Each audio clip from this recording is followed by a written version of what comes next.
Llegó el día. Venezuela como cortina de humo una vez más. Cuando el PP tiene muchos casos de corrupción que tapar, saca a Venezuela a relucir. Y claro, esta vez son tantos casos que más que un tupido velo necesita un telón.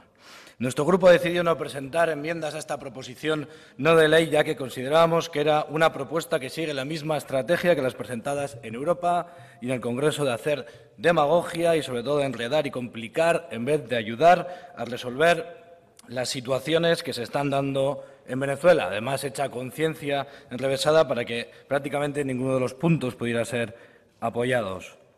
Venezuela sufre sin duda una grave crisis a todos los niveles, una grave crisis económica primero, fruto de decisiones erróneas también del Gobierno, pero fruto también indudable de una coyuntura económica que ha hecho que el precio del crudo baje hasta niveles hace muchos años no visto, y también por una estrategia de la patronal con apoyo de la derecha que está ahogando la economía venezolana. En Venezuela es cierto que hay una polarización política y social, pero hablando de polarización, en el año 2002 hubo un golpe de Estado que sí, en ese se secuestró al presidente. Un golpe en el que participó activa y decididamente una parte de la actual oposición autodenominada democrática. Por cierto, golpe que contó con el apoyo decidido de José María Aznar y del Gobierno de España, en palabras del exministro de Exteriores Moratino, y que también fue aplaudido por destacados miembros del PNV como Iñaki Anasagasti. En Venezuela se dan y condenamos unos niveles de violencia tremendamente preocupantes. Esta es una cuestión que nos preocupa sobremanera, puesto que toda diferencia política creemos que puede y debe resolverse sin violencia de ningún tipo. En todo caso, cabría preguntarse si los grupos proponentes aceptarían en Euskadi acciones violentas como las que se están viviendo en estos días en las calles de Venezuela. Estoy convencido de que no. En todo caso, es imprescindible manifestar, como no podía ser de otra manera, nuestra condolencia a todas las víctimas, familias y a sus allegados, porque nunca estará justificado perder la vida. Siguiendo el guión que nos presentan en la enmienda transaccionada, lo que existe en Venezuela, que no son presos políticos, son procesados y encarcelados por acciones delictivas de carácter violento o ilegal. No hay nadie encarcelado por opinar ni por participar en una manifestación. Y en el caso de que haya habido detenciones injustificadas, hay una cosa que se llama la separación de poderes y la fiscal general actúa y los libera. Exactamente eso que están diciendo que no hay. En Venezuela existen más de 100 partidos políticos y se han realizado más de 5.000 manifestaciones el año pasado. En el 90% de ellas no hubo ningún tipo de incidente. La Asamblea Nacional tiene 112 diputados de la oposición y 55 de las fuerzas que apoyan al Gobierno. Extraña dictadura. De hecho, la derrota electoral fue admitida desde el minuto 1 por parte de las fuerzas que apoyan el Gobierno. Y libertad de prensa. Hay decenas y decenas de periódicos. El 90% de las radios son privadas. Más de la mitad de los canales de televisión son privados. Así que no hagamos y no echemos leña al fuego. Cuanto al diálogo, 16 semanas lleva el Gobierno llamando al diálogo nacional. Por cierto, también una parte de la oposición, desgraciadamente ahora mismo aislada y minoritaria por dos partidos radicales. ¿Por qué no ayudamos a esa parte de la oposición a que se incorpore al diálogo? ¿Por qué no hacemos eso y no echamos leña al fuego a las fuerzas de la oposición que no quieren ese diálogo? Un diálogo que respaldamos, comandado por UNASUR, comandado por Zapatero, Leonel Fernández y Torrijos. Y un diálogo que, en palabras del Papa, peligroso comunista, dijo que estaba sorprendido de que era la responsabilidad de la división de la oposición la que hacía que no se podían volver a sentarse en esa mesa. Cuanto a la Asamblea Nacional, el Tribunal Supremo no ha disuelto la Asamblea Nacional en ningún momento. El origen de la polémica, hay una pelea con 3 actas de diputados de la región de la Amazonía que se ha demostrado, entre otras cosas, que compraron votos. Solo de 3, tienen 112. No habría ningún cambio en la correlación de fuerzas. Y esa asamblea, que el Tribunal Supremo le dijo que tenía que no reconocer a esos diputados, hizo desacato al Tribunal Supremo. Imaginémonos que el Congreso de los Diputados o este Parlamento hiciera desacato al Tribunal Supremo. Por cierto, me quiere sonar que un tal Homs acaba de dejar su escaño de diputado por una decisión del Tribunal Supremo de España. ¿Se imaginan qué hubiera pasado si ese desacato hubiera sido por parte del Congreso? En cuanto a los organismos internacionales, se ha hecho un batiburrillo en esta propuesta, pero tiene evidentes errores, porque Naciones Unidas toma parte en Venezuela y Venezuela toma parte de Naciones Unidas.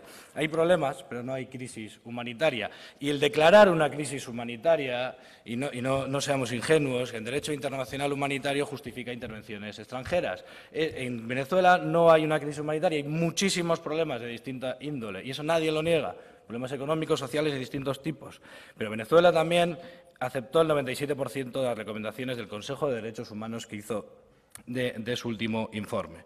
En cuanto a la OEA, creo que no pasa por sus mejores momentos esta institución. Está cuestionada en todo el continente y desprestigiada. Y creo que llamar a una institución que tiene un presidente que se permite el lujo de llamar dictadorzuela a un presidente elegido democráticamente, creo que no es la mejor manera de llamar al diálogo.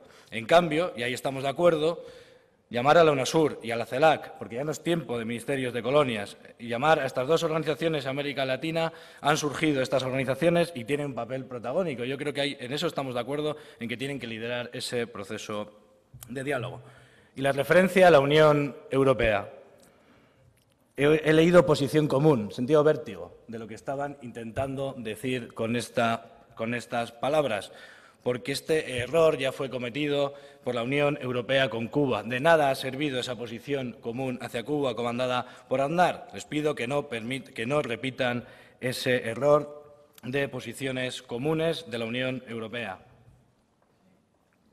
En cuanto a la propuesta de Asamblea Constituyente realizada por el presidente Maduro. Yo no sé si está la cosa tan enrevesada por la distancia o que no se han enterado bien de lo que están proponiendo.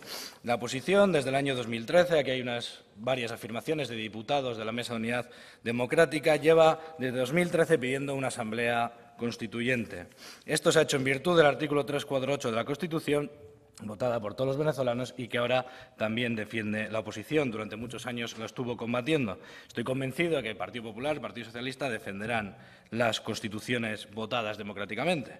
El objetivo de esta Asamblea Constituyente, y así se ha dicho, es abrir un espacio de diálogo entre todos los sectores, todos, sin descartar ninguno de la sociedad venezolana, recomponer consensos sobre los asuntos claves y desarrollar un proceso de elecciones en los que todos los poderes públicos, todos, desde el presidente de la Asamblea hasta todos los poderes que se eligen por sufragio universal, se sometan a las urnas. Y no se disuelve ninguna asamblea, porque la Asamblea Nacional, aunque siga en desacato, sigue funcionando. Y además, para esa Asamblea Constituyente va a haber elecciones que las está organizando el Consejo Nacional Electoral con voto secreto y directo para elegir a 500 venezolanos y venezolanas que van a formar esa Asamblea Constituyente.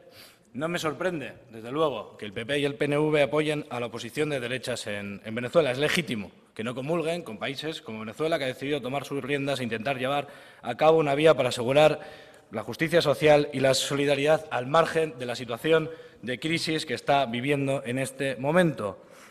Pero hay que recordar que también antes de la llegada de la revolución a Venezuela había miles y miles de venezolanos y venezolanas, seguro que el señor Aguirre lo conoce, que no tenían derecho a voto porque ni siquiera estaban censados, ni siquiera el Gobierno había hecho ese esfuerzo. Ahora van a poder participar y van a poder opinar a favor o en contra de lo que ellos consideren. Y es normal, como decía, que no le gusten países en los que sectores estratégicos responden a necesidades de la ciudadanía o del pueblo, pero que aunque no le gusten, creo, y les hago un llamado a que los respeten, porque ha sido el propio pueblo el que ha votado por ellos, tanto por el Gobierno como por la Asamblea, por las dos, y sobre todo ninguno prestemos el más mínimo apoyo a los que usan la violencia para derrocar gobiernos elegidos democráticamente. Es curioso que al Gobierno de Colombia se le anime, señor Barrio, y al Gobierno de Venezuela se le exija y se le condene. Es curioso. Pero por todo lo explicado y acabo razonado y argumentado, no vamos a respaldar esta iniciativa, vamos a votar en contra de ella y ratificamos nuestro respaldo al pueblo de Venezuela, a su ordenamiento jurídico, al diálogo, a la paz como vía para resolver las diferencias políticas, nuestra solidaridad con todas las víctimas y, por supuesto, nuestro respaldo a la justicia social, a la democracia y a la libertad de los pueblos del mundo. Eskerrik asko. Eskerrik asko, Martínez.